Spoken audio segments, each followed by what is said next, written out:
Bom dia, gente. Nós vamos falar hoje sobre gênero textual e entrevista.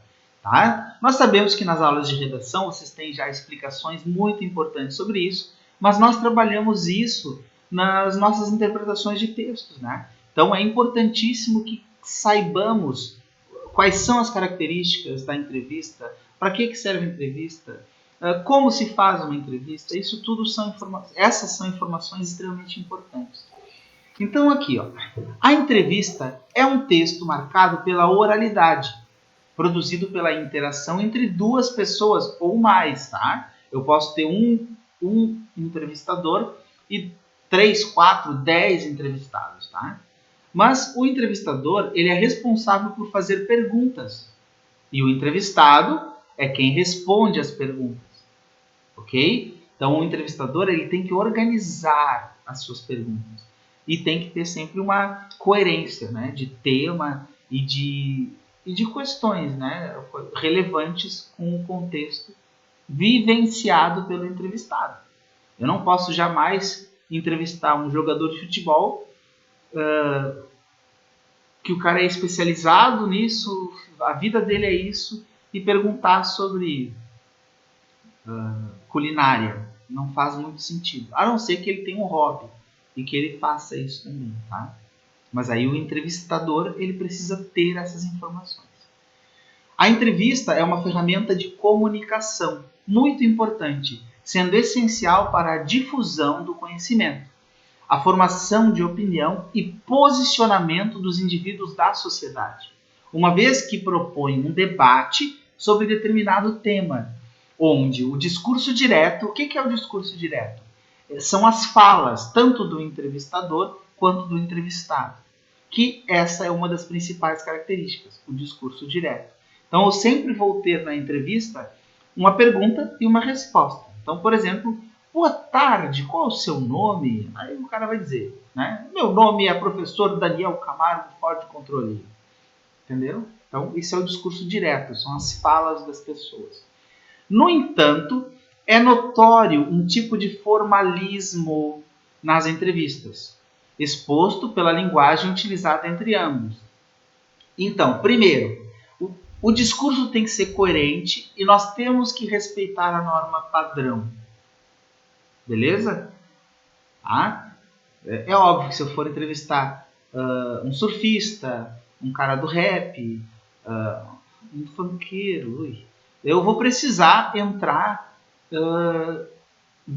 na vivência dele. Então eu vou ter que usar uma terminologia, palavras usadas nesses meios, né? Então isso é importante, mas eu preciso lembrar de preservar a norma padrão. Quais são as características da entrevista? Textos informativos e ou opinativos. Qual é a diferença de informar e de opinar? Informar é eu dizer que aconteceu alguma coisa, né? Na cidade de Palhoça, o político tal está sendo investigado sobre atos de corrupção durante a pandemia. Tá, isso é uma informação. Agora eu vou opinar. Durante a pandemia, os políticos estão cometendo atos de corrupção sem escrúpulos. Isso não pode ser aceitado pela sociedade. Nós devemos escolher com mais discernimento os nossos políticos. Eu estou opinando. A informação é eu dizer, narrar um fato, a opinião é eu falar o que eu penso sobre isso. Então, outra característica da entrevista, presença do entrevistador e do entrevistado. Eu tenho que saber quem é que é o entrevistador e quem é o entrevistado. Tem que identificar a fala de um e a fala de outro. A linguagem dialógica e oral, ou seja, um diálogo e a oralidade, né? Porque sempre, principalmente, né, no caso de eu transcrever a entrevista, organizar isso num texto, eu preciso lembrar que a fala tem características da oralidade, tá? Isso é indiscutível. Por isso que sempre que eu for fazer uma entrevista é bom eu gravar o que o entrevistado está dizendo. Marca do discurso direto e da subjetividade. Já falamos do discurso direto, que é a fala das pessoas, do entrevistador ou do entrevistado, e a subjetividade o que é? Cada indivíduo tem uma opinião, tem uma forma de enxergar as coisas.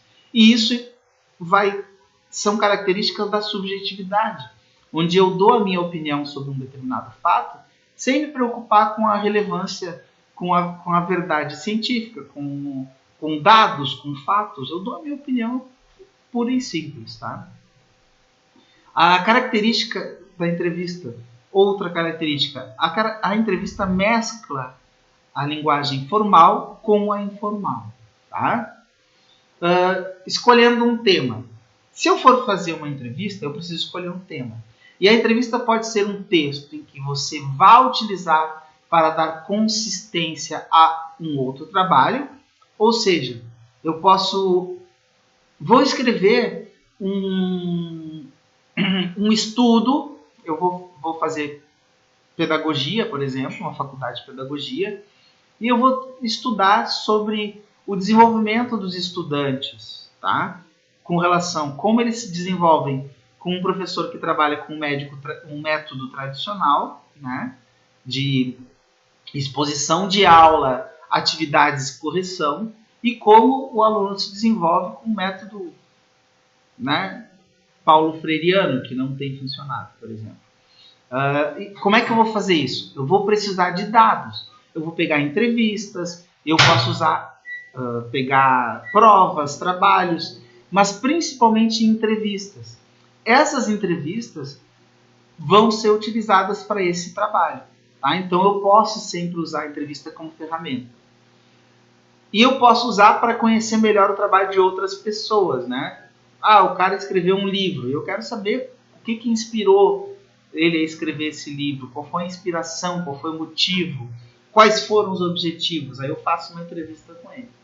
Então, seja qual for o tema escolhido, por exemplo, o novo livro de tal escritor, fica claro que ele deverá comparecer à entrevista. Ou seja, eu não posso fazer uma entrevista sem o entrevistado. Não tem como. Quanto à elaboração de um roteiro, feito a escolha do tema e do entrevistado, é muito importante a elaboração de um roteiro de forma que o entrevistador o tenha em mãos na hora da entrevista. Tá? Eu preciso ter o controle da entrevista e eu vou tê-lo através de uma organização, né, anterior, né, que é a elaboração do roteiro. Além disso, pesquise, analise e estude sobre o tema, pois, como a entrevista garante a presença de alguém, podem surgir outras perguntas durante o processo, a partir das respostas do entrevistador.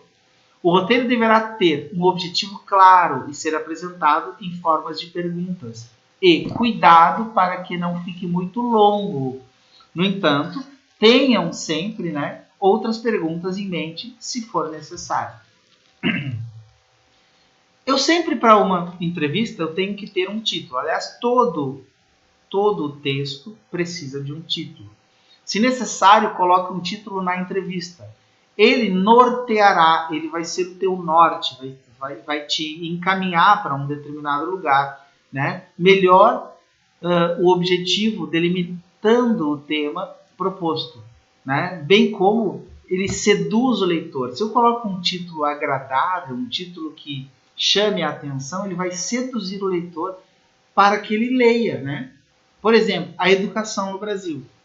As pessoas gostam de criticar a educação, mas as pessoas não envolvem o que está de fato prejudicando a educação, né? Então, uma entrevista sobre isso vai atrair bastante pessoas.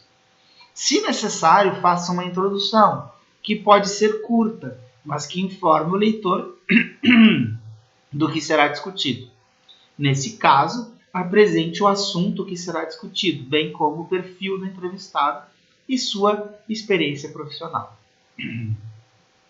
Sempre que eu vou elaborar um texto, eu preciso prestar atenção nisso aqui, que é a revisão, que é a parte final, né? E ela é tão importante quanto a inicial. Afinal, não adianta ter as ideias e apresentá-las de maneira informal, ou seja, um texto que não abrigue coerência e coesão. Faltam assim. Se a intenção é fazer uma entrevista com o entrevistado e depois apresentar para o público, o leitor, você deverá utilizar uma câmera ou gravador e depois realizar o trabalho de transcrição das falas de ambos. Tá? Então, essas são as características